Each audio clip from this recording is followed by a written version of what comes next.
मुकेश उत्तर प्रदेश के एक छोटे से गांव में रहने वाला लड़का था, लेकिन पढ़ाई में बहुत होशियार था। उसने शहर से पढ़ाई करके वहां पर एक छोटी सी नौकरी करने लगा। एक दिन अचानक इसके ऑफिस के मालिक जयराम जी ने उसे बुलाया और उसे अपनी बेटी निशा के बारे में बताया।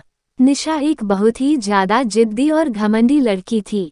वो किसी की भी कोई बात नहीं मानती थी। उसे सारा दिन अपने दोस्तों के साथ रहना ही पसंद था। जयराम जी ने मुकेश से एक छोटी सी मदद मांगी, क्योंकि वह मुकेश को बहुत पसंद करते थे और उस पर विश्वास भी करते थे, क्योंकि आज तक उसने अपना सारा काम बहुत ही ज्यादा ईमानदारी से किया था। उन्होंने अपनी सारी प्रॉपर्टी मुकेश के नाम कर दी और अपनी बेटी निशा की शादी मुकेश के साथ तय कर दी। लेकिन निशा इस शादी के खिलाफ थी, क्योंकि वह मुकेश को पसंद नहीं करती थी। परंतु प्रॉपर्टी के लिए उसे मुकेश से शादी करने के लिए मानना ही पड़ा। थोड़े ही दिनों में जयराम जी ने उन दोनों की शादी करवा दी। शादी के पहले दिन ही निशा ने मुकेश को खुद से दूर रहने के लिए कहा, क्योंकि वह एक बार प्रॉपर्टी अपने नाम होने के बाद तलाक लेने वाली थी। मुकेश ने भी खुद को उससे दूर रखा। उसने निशा को अपने बेड पर सोने के लिए कहा और वह जाकर सोफे पर सो गया। अगले दिन जब निशा की आंख खुली तो उसने देखा कि मुकेश हाथ में कॉफी का कप लिए खड़ा था। उसने निशा को गुड मॉर्निंग कहा, लेकिन निशा ने कोई जवाब नहीं दिया और खड़ी होकर बाथरूम चली गई। नहाकर आने के बाद उसने कॉफी पी और तैयार होकर घर से बाहर चली गई। मुकेश भी नहाकर अपने ऑफिस चला गया। निशा को उस घर में कोई रोक टोक नहीं थी। जैसा उसका मन करता है वो वैसा ही करती थी। मुकेश उसकी हर जरूरत का ख्याल रखता था, लेकिन पैसे की तंगी होने के कारणों से वो महलों वाले ऐसो आराम नहीं दे सकता था।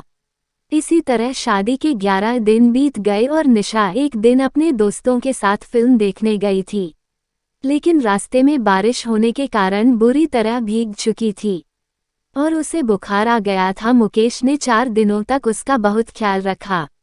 अब निशा बिल्कुल ठीक हो चुकी थी।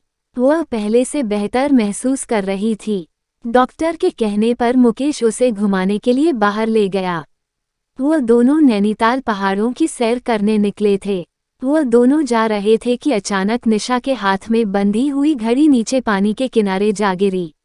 उसके गिरते ही निशा रोने लगी, क्योंकि वो घड़ी उसकी स्वर्गवासी माँ ने दी थी। मुकेश उस घड़ी को लाने के लिए नदी में छलांग लगा दिया और उस घड़ी को बड़ी मुश्किल से वापस ले आया, लेकिन नदी का पानी ठंडा होने के कारण मुकेश को न्यूमोनिया हो गया। निशा ने मुकेश का पूरा ख्याल रखा और मुकेश जल्दी ही ठीक होने लगा। इसी बीच निशा को मुकेश से प्यार हो गया, लेकिन वह मुकेश को कुछ बता नहीं सकी। थोड़े दिनों में ही निशा का जन्मदिन आ गया। मुकेश ने निशा की सारी प्रॉपर्टी निशा के नाम कर दी।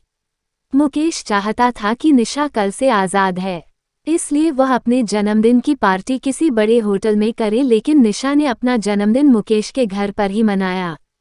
जब मुकेश ने निशा को उसकी प्रॉपर्टी के पेपर देने चाहे तो निशा ने इनकार कर दिया और कहा, मुझे पैसे नहीं बल्कि आप चाहिए, क्योंकि पैसे से नहीं प्यार से जीवन का सुख मिलता है। अगर आपको कहानी पसंद आई हो तो प्लीज़ वीडियो को लाइक और चैनल को सब्सक्राइब जरूर करें।